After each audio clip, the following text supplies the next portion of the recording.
Patay ang mag-live-in partner sa General Santos City dihang nakuryentihan sulod mismo sa compound nga ilang ginapuyan. Dugang detalye sa report ni Abby Caballero.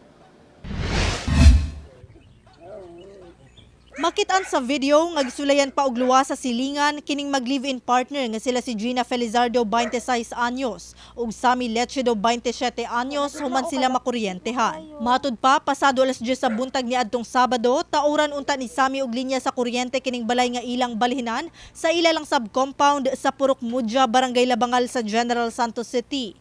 Posible matud pang dunay paksi ang wire nga gigunitan ni ini rason nga nakuryentehan siya. Daling gisugo sa live-in partner nga si Gina ang ilang 7 anyos nga anak nga mangayo og tabang sa mga silingan. Dihang nangayo na og tabang iyang anak, gisulayan niya og luwa si Sammy, apan nadamay sab kini. Dead on arrival sa ospital ang duha. Tanaw sa akong anak na kuan pang breaker.